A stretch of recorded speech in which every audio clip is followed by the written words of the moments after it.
Returning to the landing pad on the ship's stern, Falco tells Cousteau the precise location of the ensnared mammal in nearby Trepassey Bay on Newfoundland's southern coast. Within the hour, Cousteau dispatches a diving team to attempt a rescue.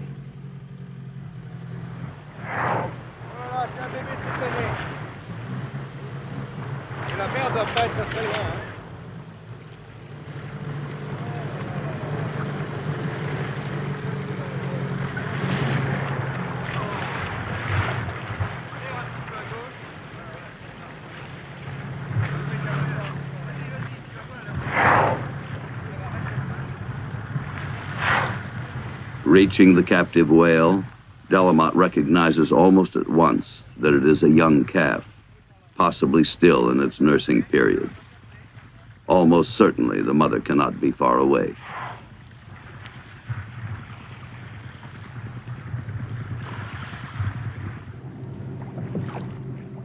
Long known for the strong bonds of affection that unite them, mother and calf maintain frequent sound communication as they migrate. Jealously protective, the mother often will allow nothing between her and the calf.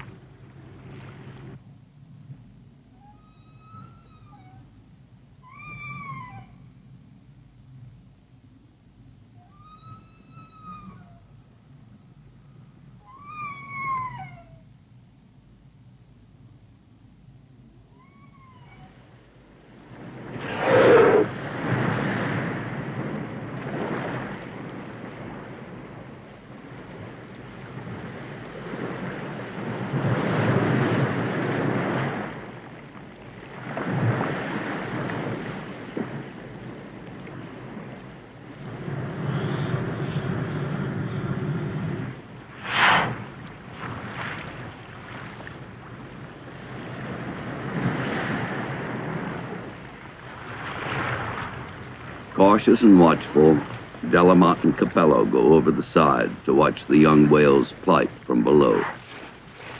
The divers quickly discover that the calf is fouled by the net, both at its jaw and its flippers.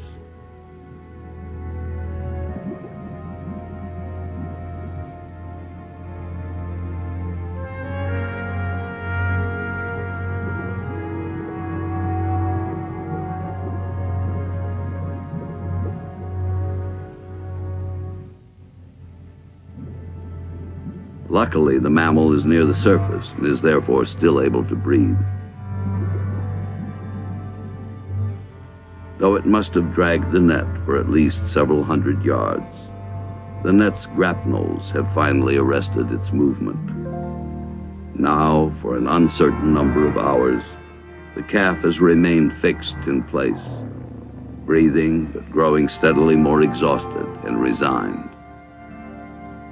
In mute torment, the great eye stares into a sea suddenly hostile and incomprehensible, filled with deadly restraints. As Delamotte approaches, attempting to liberate the great animal from its bonds, the whale senses a new danger. Normally a gentle and even friendly creature, the humpback suddenly surges with fearful energy as it tries to ward off the divers.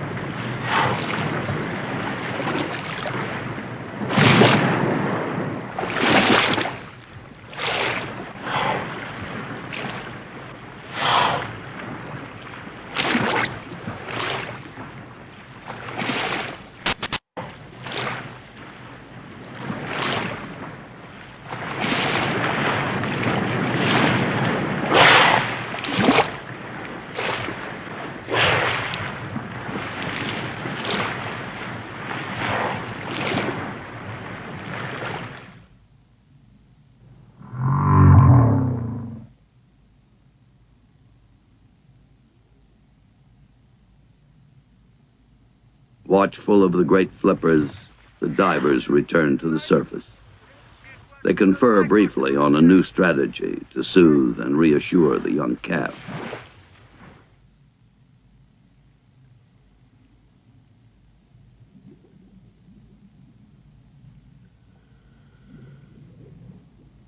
Delamotte begins simply to caress the whale, passing his hand along its great flanks and head, gently stroking the folds above the watchful eye.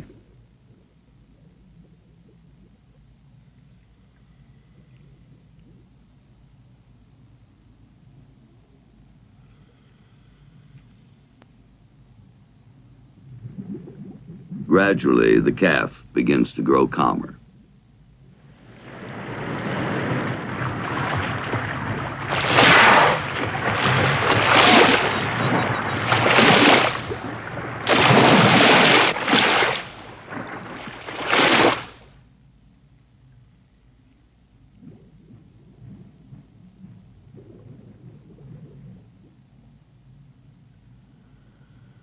Yet, for Delamotte, too, there is a change. The calf is no longer an anonymous member of a species. It now has for him a new and friendly identity. On a whim, he gives it a vaguely Eskimo name. He calls it Yuki.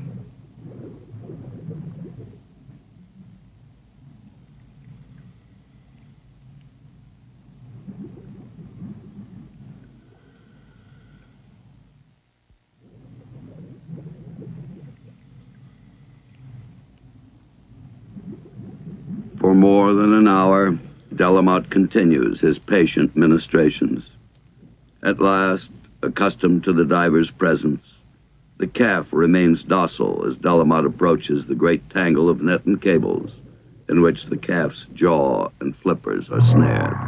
But as he finally attempts to sever the line looped through Yuki's mouth, his knife is too small to cut the nylon rope.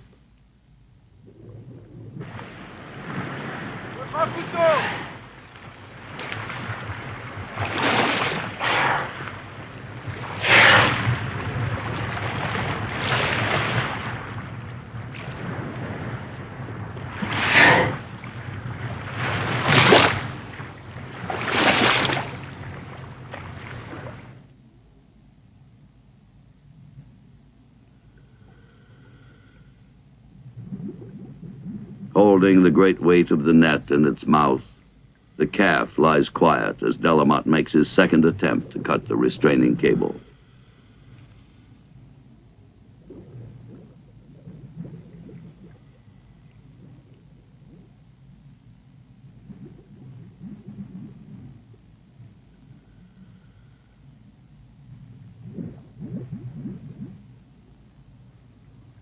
Then, suddenly, it is done.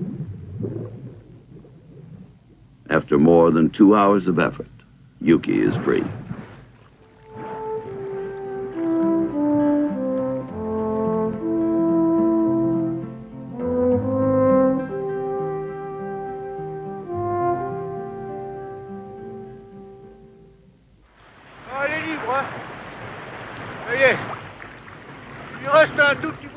Yet the calf stays in place. Out of weariness or misunderstanding, still feeling the short length of cable left between its jaws, it remains immobilized, unaware that the trap is broken and it is free. Bruised and torn by all its straining efforts against the rope, the corners of the calf's mouth must be painfully sensitive. Yet Delamotte seizes the end of the cable fragment and tugs with all his strength. Then he is at the surface, his arm raised in triumph.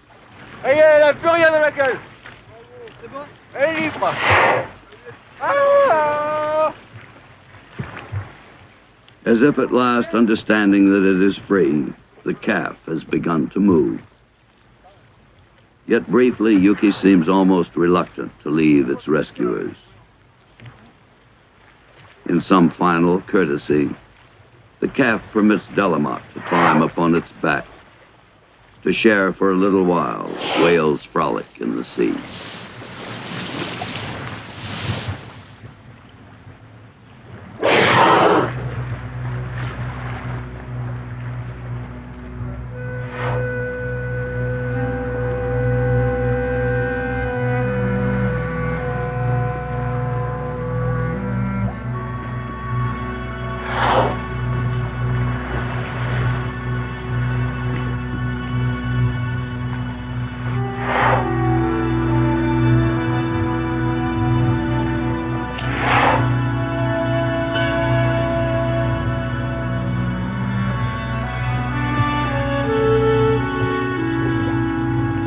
Then, leaving its friends of a chance encounter, the calf is gone to where its mother waits, ready to resume its interrupted journey back to the Arctic, back into life.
For the rest of the day, mother and calf remain close by. Hour after hour, they roll and blow in joyous play. We have freed a whale.